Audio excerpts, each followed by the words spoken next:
नमस्कार, मैं पुष्पेंद्र गुप्ता आपका अपने YouTube channel math with Pushpendra पर स्वागत करता हूं।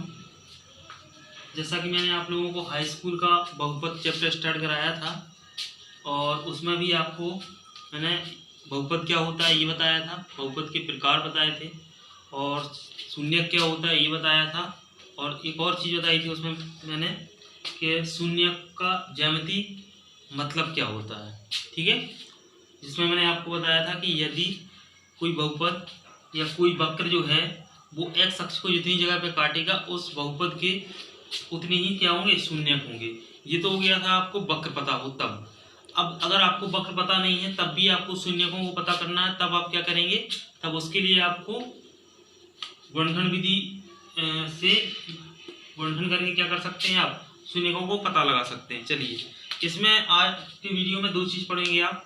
एक तो पढ़ेंगे शून्यक निकालना और दूसरा पढ़ेंगे आप गुणांकों के बीच संबंध। मतलब जो भी बहुपद है आप कह सकते हैं आपका द्विघात बहुपद जो हम देखेंगे उसमें गुणांकों का संबंध पढ़ेंगे। तो सबसे पहले बात करते हैं कि बहुपद का शून्यक कैसे निकालते हैं। तो अगर हम बात करें कोई द्विघात बहुपद दिया हो, द्विघात बहुपद 2x² + 7x + 3 ये दिया हो।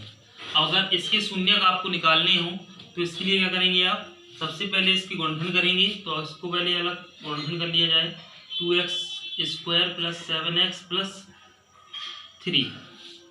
अब देखिए, गुणनखंड करना आपने शायद 9th में पढ़ा है, नहीं भी पढ़ा है तो आप यहाँ देख लीजिए करते कैसे है गुणनखंड। गुणनखंड करने के लिए देखते हैं कि जो हाईएस्ट पावर होती है, मतलब जो यहाँ पे x² होगी वो और जो यहाँ पे अचर पद होगा वो, उन दोनों के गुणांकों का गुणा कराएंगे। ठीक है, गुणांकों को तो जानते ही होंगे x। तो अगर इसका गुणा कराएंगे तो कितना हो जाएगा, 3 दूनी 6 हो जाएगा। अब जो इनका गुणनफल आएगा, मतलब किसका, x² के गुणांक का और कांस्टेंट का, तो कितना आ जाएगा, 2 × 3 करेंगे कितना आएगा आपका 6। अब 6 को ऐसे दो भागों में तोड़ना होता है जिससे जोड़ने या घटाने पे ये बीच वाला, बीच मतलब होता है जो भी आपका x का गुणांक है उसके गुणांक के बराबर आ जाए। दोनों ही कंडीशन होती है, या तो जोड़ने पे आ जाए या घटाने पे। कैसे, इसके गुणनखंड करके। तो 6 की अगर हम गुणनखंड करेंगे तो सबसे पहले क्या आ जाएगा, 2 से भाग देंगे तो 2 3 6 हो जाएगा आपका। तो 3 से भाग देंगे, 3 एकम 3, एक आ गया, मतलब गुणनखंड हो गया। मतलब इसके गुणनखंड क्या बन जाएंगे, 2 × 3 बस 2 × 3। तो अब अगर यहाँ देखें 2 3 6 हो जाएगा, लेकिन 3 और 2 कितना हो गया, 5, जबकि चाहिए कितना है आपको, 7। नहीं बना। अब एक चीज देखो, 3 दूनी 6, 6 एकम 6 ये बन सकता है। मतलब क्या हो जाए कि 6 × 1 कर दें। 6 × 1 का मतलब क्या हो जाएगा आपका, 6 + 1 7 और 6 एकम 6, दोनों ही काम हो रहे हैं। मतलब एक साथ दोनों ही कंडीशन कंप्लीट होनी चाहिए। मतलब जितना इन दोनों का गुणनफल आ रहा है उसके गुणनफल के बराबर होना चाहिए, और इस बीच वाला जो x लिखा है, मतलब 7x लिखा है, इन दोनों इसके जोड़ के या घटाने के बराबर होना चाहिए। तो 6 में 1 जोड़ेंगे तो हमारा क्या हो जाएगा, 7 हमें प्राप्त हो जाएगा, घटाने से नहीं होगा।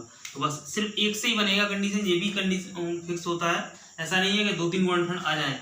एक बहुपद के 2 ही गुणनखंड आएंगे, मतलब यहाँ 2 घात है तो 2 गुणनखंड आएंगे, 3 घात है तो 3 गुणनखंड आएंगे, 4 घात है तो 4 गुणनखंड आएंगे।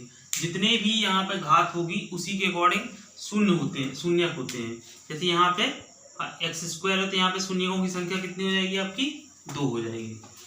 चलिए, तो यहाँ पे कितना हो जाएगा, 2x² प्लस क्या लिखेंगे इसको, 6 + 1 इंटू आपका क्या हो जाएगा, x + 3 मल्टीप्लाई कराओ इसका, 2x² और 2x² जाएगा, 6 × x होगा तो कितना हो जाएगा 6x, और इस x का भी इसमें गुणा कराएंगे तो कितना हो जाएगा, x + 3। ठीक है, अब देखिए इसमें और इसमें क्या कॉमन है वो देखना होता है, और इन दोनों में क्या कॉमन है वो देखना होता है। तो यहाँ पे अगर हम ध्यान दें 2 कॉमन है। कॉमन मतलब होता है कि ऐसा संख्या जिससे क्या हो, दोनों में ही भाग चला जाए। तो अगर 2 से देखें तो हम इसमें भी भाग जा रहा है, इसमें भी भाग जा रहा है, मतलब इसमें क्या है, सबसे पहले कॉमन 2। इसके अलावा अब यहाँ देखो, यहाँ x² है, यहाँ पे x, मतलब यहाँ कितना कॉमन है आपका, x कॉमन है, तो यहाँ कितना आ जाएगा, 2x हो गया। अब 2x से क्या करेंगे, इसमें भी और इसमें भाग दे देंगे।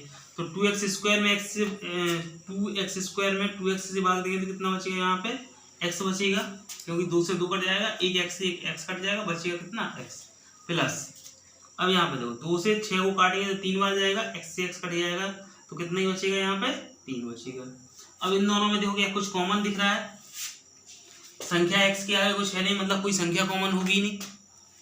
यहाँ पे आएंगे तो यहाँ कितना लिखा हुआ है, तीनों यहाँ पे एक्स लिखा हुआ है, इसका मतलब दोनों ही संख्या अलग अलग हैं। तो जब भी ऐसी कंडीशन आ जाएगी दोनों संख्या अलग अलग हों, इसका मतलब वहां पे 1 हमेशा क्या होगा, कॉमन होगा। ठीक है, चलिए अब देखो इसको चेक करने का ये एक तरीका होता है कि अगर ये हमारा जो गुणनफल हमने किया है वो सही है या नहीं है। उसके लिए जरूरी क्या होता है कि जो कॉमन लेने के बाद ब्रैकेट बनेंगे वो दोनों क्या होंगे, समान होंगे। जैसे यहाँ पे क्या लिखा है x+3 और यहाँ भी क्या लिखा हुआ है x+3, दोनों समान आ रहे हैं, उनको क्या कर लेते हैं फिर कॉमन ले लेंगे तो कितना आ जाएगा x+3 आ जाएगा। और बचेगा कितना, यहाँ बचेगा 2x और यहाँ पे कितना बचा प्लस का x। ये आपके क्या हुए, 2 गुणनखंड हो गए। अब इन्हीं को हम क्या कर लें, अगर हम 0 के बराबर कर दें इक्वल टू 0 तो कितना है x बराबर -3 और 2x + 1 बराबर 0 तो 2x बराबर -1 और x बराबर -1/2। जी हमारे क्या हो गए, 2 ऐसी संख्याएं आ गई जो इसके क्या हैं, इस बहुपद के शून्यक हैं। तो इस तरीके से हम क्या कर सकते हैं, शून्यकों की संख्या ज्ञात कर सकते हैं। क्लियर। चलिए एक क्वेश्चन और देखते हैं, चाहे तो इसको एक बार और समझ लो। सबसे पहले मैंने इसमें क्या बताया कि शून्यकों की संख्या हमें पता करनी है, तो उसके लिए देख लेंगे क्या कि इसमें x की घात कितनी है, जितनी x की घात होगी उतने ही उसमें क्या हो जाएंगे, शून्यक हो जाएंगे, पहली कंडीशन, पहली बात। इसके अलावा अब हमें बात अगर ये करनी है कि द्विघात बहुपद इतने इतने में शून्यक ज्ञात करना, शून्यक ज्ञात करना।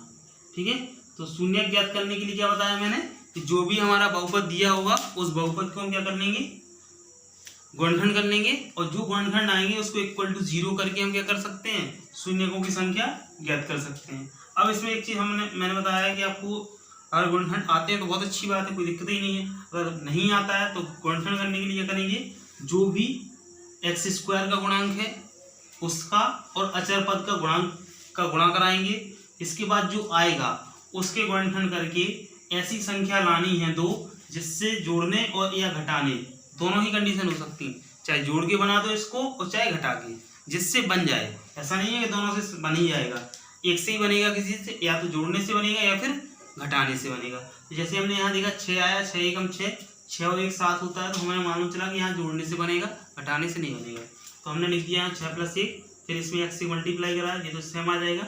यहाँ x से मल्टीप्लाई कराया तो 6x हो गया, इसमें x से कराएंगे तो x ही आ जाएगा, और ये +3 ही जाएगा। अब देखा पहली 2 संख्या में और बाद पीछे वाली 2 संख्याओं में जो कॉमन होता है उनको कॉमन ले लेते हैं। तो इन दोनों में मैंने देखा क्या कॉमन दिखा मुझे, 2x मैंने वो ले लिया, 2x इसमें ही भाग दे दिया, x बचा, 2x से 6x में भाग दिया, 3 बचा, प्लस का प्लस आ जाएगा।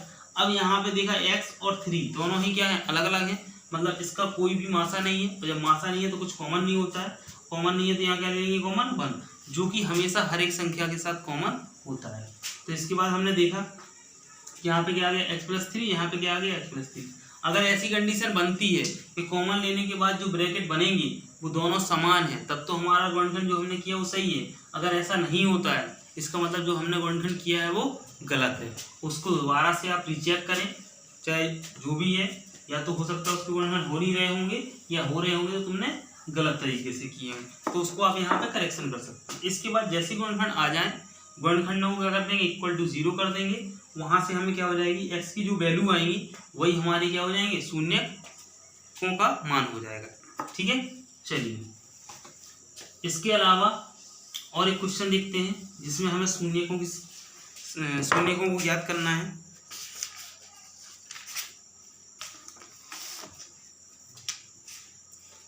सपोज क्वेश्चन दिया है √3x² + 11x + 6√3, ये आपका दिया हुआ है। इसमें आपको शून्यक ज्ञात करना है,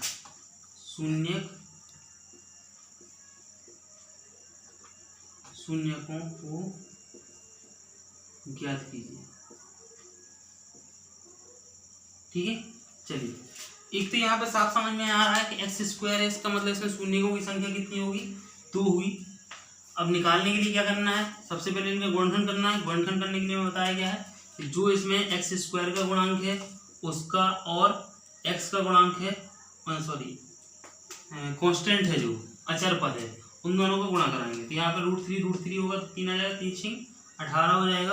अब 18 को 2 ऐसे भागों में तोड़ना है जिससे हमारा क्या आ जाए, 11 आ जाए, चाहे जोड़ने पे या फिर घटाने पे। अगर हम बात करें 18 को हम क्या कर सकते हैं, गुणनखंड 2 9 18, फिर 3 से दिया, 3 3 9, फिर 3 से दिया, 3 1 3 हो जाएगा। अब देखो अगर हम बात करते हैं 3 दूनी 6, 3 6 18, लेकिन 6 और 3 कितना हो जाएगा, 9 हो जाएगा, 9 हो जाएगा, क्योंकि चाहिए कितना आपको, 11। अब यहाँ देखो ऐसा कर सकते हैं, 3 3 9, 9 और 2 18, 9 दूनी 18 और 9 और 2 11। हाँ, ये आपको बन जाएगा कि हम क्या कर दें, इसको लिख दें √3 x² सेम रहेगा, और इसको लिख सकते हैं 9 + 2, 9 दूनी 18 हो रहा है और 9 और 2 को जोड़ने पे 11 हो रहा है, दोनों काम हमारे हो रहे हैं।